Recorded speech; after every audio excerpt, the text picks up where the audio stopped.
আজকে আমি তিনটি বিষয়ে কথা বলবো। আমি সবসময় গার্ডিয়ানদেরকে নিয়ে কথা বলি, ছাত্রদেরকে নিয়ে কথা বলার সুযোগ হয় না।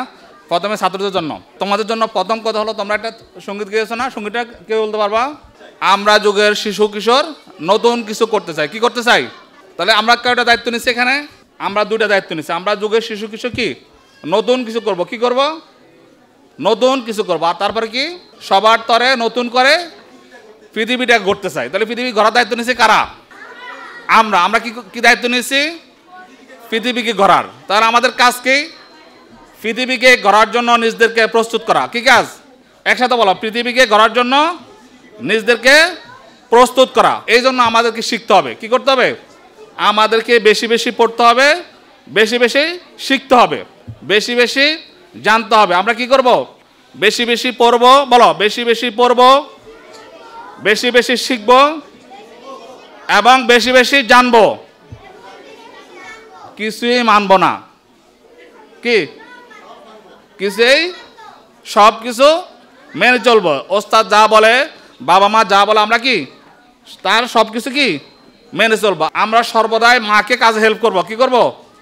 মাকে বাসার কাজে হেল্প। বলো, আমরা মাকে বাসার কাজে হেল্প করব, বাবাকে সহযোগিতা করব। কি করব? বাবাকে সহযোগিতা করব, মাকে বাসার কাজে হেল্প করব। আর 3 নম্বর কাজ কি? আমরা আমাদের হোমওয়ার্ক শেষ করব। কি করব? হোমওয়ার্ক শেষ করব এবং পরের দিন সকালবেলা যথাসময়ে মাদ্রাসায় যাওয়ার জন্য প্রস্তুত হব। তাহলে কেউ কি ক্লাস ফাঁকি দিবে? মাথা ব্যথা করে বলা যাবে, আমার ঘুম শেষ হয়নি বলা যাবে, হ্যাঁ বলা যাবে, চলো নানু বাড়ি বেড়াতে যাই, ক্লাস ফাঁকি দিয়ে যাওয়া যাবে। তাহলে আমরা যুগের শিশু কিশোর নতুন কিছু করতে চাই, সবার তরে পৃথিবীটা নতুন করে গড়তে চাই। আগামী দিনে পৃথিবীকে সাজানোর দায়িত্ব নেব আমরা, তাই না? ইনশাআল্লাহ। বলো, আগামী দিনে পৃথিবীকে সাজানোর দায়িত্ব নেব কারা? আমরা, ইনশাআল্লাহ। সম্মানিত অভিভাবক মণ্ডলী, এই বাচ্চাদেরকে এই প্রতিশ্রুতি পালনে আপনারা যদি সহযোগিতা করেন তাহলে এই প্রতিশ্রুতি পালন করা সম্ভব। যদি আপনারা এই প্রতিশ্রুতি পালন না করতে সহযোগিতা না করেন তাহলে এই বাচ্চাদেরকে দিয়ে কিছু করা সম্ভব হবে না। আমাদের সম্মানিত পরিচালক জনাব সানাউল্লাহ সাহেব অনেকগুলো বিষয়ে আমাদের কথা বলে গেছেন বর্তমান বিষয়ে শিক্ষা ব্যবস্থা সম্পর্কে। এটা আসলে কিছু করার নেই। আমরা আমাদের সন্তানদেরকে গিনিফিকে রূপান্তরিত করতেছি। গিনিফিক বুঝেন? গিনিফিক বুঝতেছেন কিনা?